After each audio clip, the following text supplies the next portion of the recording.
So, today I wanted to get into the Queen album, Nicki Minaj's fourth studio album, because as of, I think on Monday, August 10th, I could be wrong. Was it Monday? Let me check. Yes, on Monday is the 2-year anniversary of Nicki Minaj's fourth studio album, the Queen album. Basically, I thought what would be a better time to do an album review on it. So, in this series, I'm going to go through my overall thoughts and feels about the album, what I liked about the album, what I disliked about the album, and a conclusion about what I would have preferred. Basically, just, every time I kind of mention like a con or what I didn't like too much about the album, I'm kind of just going to chime in on what I would have preferred to see or what I want to see for her in the future or what could have been done differently. But without further ado, let's get into it. So, I remember when I first saw oh my god, this is crazy, like this has literally been like 2 years, it feels like just yesterday. I was like going on my mom's phone because I didn't have like Apple Music or Spotify around the time. I think my mom had Spotify or something on her phone. I had a terrible phone around the time. But I remember like going on her phone, like seeing like 19 tracks and like just me just squealing like, oh my god, like this is amazing. I was so happy that like there were so many songs because Nicki Minaj just does features just all the time, and I was just happy to see so many songs with just her name in it. Even though looking back at the album today, there's so many features that she could have taken out. She could have taken out so many of those features. Nicki Minaj does not need features. Nicki Minaj is a strong artist. She's a versatile artist. She can sing. She can rap with the best of them, and features just aren't really that needed for her. Not only that, but even though I enjoyed it being like 19 songs, it's definitely a strong body of work, but I definitely would have made it shorter with a couple of changes here and there. For example, like the very start of the album with Ganja Burns and it was Ganja Burn, Majesty, and Barbie Dreams. So I wasn't a big when Ganja Burn initially came out, I liked it. I liked the sound, the visuals were everything. But I feel like Nicki Minaj is like a very like aggressive, like she asserts her dominance as queen. I personally loved Barbie Tings. I'm a bad bitch, fuck the bitch. Bitch gets slick, I'ma cut the bitch. I'm a bad bitch, suck some dick. If that bitch gets slick, I'll cut the bitch. Like one of the 2 singles that she came out with to start off the Queen era, Barbie Tings was such a bop for me. I know it didn't really do well and didn't sell well. That's why she kind of scrapped it and kind of like replaced it with like other singles. But I think Barbie Tings would have been the perfect opener to the Queen album. I love that album. I love that song so much. Ganja Burn could have been moved. I wasn't the biggest fan of Ganja Burn. I liked Ganja Burn, but just the beginning of that was kind of weak for me. I wasn't a big fan of Majesty. Like I said before, Nicki Minaj just does not need features. She's such a strong artist on her own. And with Majesty, the beat changes were just very off-putting. Eminem didn't fit the song to me. It was kind of just like, I feel like when you're featured on a song, you're supposed to be complimentary to the beat and the sound of the song, not just thrown into the mix. Versus this artist is like a big name and a big rapper, so let me just incorporate him into the song. And in this scenario, in Majesty, it just felt like Eminem was just incorporated and kind of just forced into the big scheme of things. Like, here's my song and can you incorporate a verse into the song? It just didn't feel right. Like I loved the beat that Nicki was rapping on, and I wish it was kind of just that. I didn't like the beat ending and then a piano starting and then it going back to that, and then Eminem Eminem's an amazing rapper. He just did not fit the song. But I do understand the mindset with going with Eminem.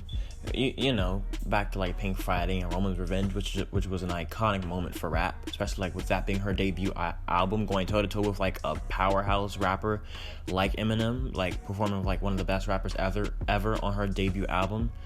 Iconic. I definitely understand what it was, the purpose of that feature was. I just was not a fan of that. But as you go throughout the album, what I personally loved about Queen was definitely the length.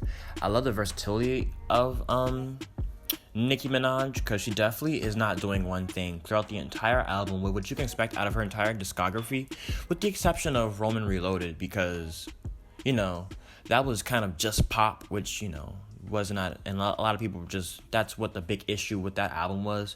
People was not feeling that album because it was just so much pop, and it strung away from Nicki Minaj's versatility. But there's just so many. Like, I could literally sit and listen to Nicki Minaj all day long, because you're not just getting one thing with this woman. She does so much. She has, like, an R&B track, Run and Hide. She has, her hardcore rap songs, like Hard White and Barbie Dreams and Good Form. And, she has, like, her, like, trap songs, like Good Form and Sir. And then there's, like, that reggae vibe with Coco Chanel. Like, there's just so much versatility. There's something in this album for everybody. And Nicki Minaj definitely has the formula of, she has something for people who like her singing. She has, hardcore rap. She has, songs where you like vibe out to. There's definitely something here for everybody, and that's something I like about this album, the versatility. But with versatility and with the album trying to do so much things, I feel like I'm going to also have a video about my review of, the Queen era, the entire era, and like my thoughts about how everything was just handled. Because the overall era of, the whole Queen era, it definitely just felt like rushed. There were constant delays for this album, and you can tell kind of why there was a bunch of delays. I actually recall Nicki Minaj saying that I think somebody at her radio show on Queen Radio asked her, like, when she finished the album, and she said just a few hours ago. And if you go to when you listen to this album, it just feels like it feels unfinished. Because even last minute, she was trying to get a Tracy Chapman sample for a song she was doing with Nas, and she just couldn't get in contact with Tracy Chapman. And that was a big issue for her. The album, she was delaying it for that one song that she had with Nas. Not only that, but there's another song on here, I Thought I Knew You with The Weeknd, which is one of the songs I was definitely looking forward to. I think this is around the time where Starboy was came out, and I was big on The Weeknd then. So when I heard The Weeknd and Nicki Minaj was gonna be on a song, I was definitely looking forward to this collab, and that song just felt very rushed. It felt very unfinished. It just felt there was no verse. It felt like the chorus was there. It felt like I was hearing a demo. It was giving me demo vibes, and it was kind of disappointing. I think literally after 2 minutes of the song, there's a whole minute of just president, and it was a mess, and it was very disappointing to say the least.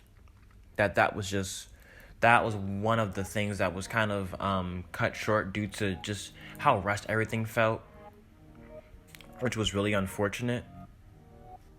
But, overall, even though I did say earlier, so there's definitely a pro and con to the length of the album. Me personally being a fan of Nicki Minaj, I enjoyed the length of the album because I get more of Nicki Minaj, and there's definitely a lot less features in this album compared to her other albums.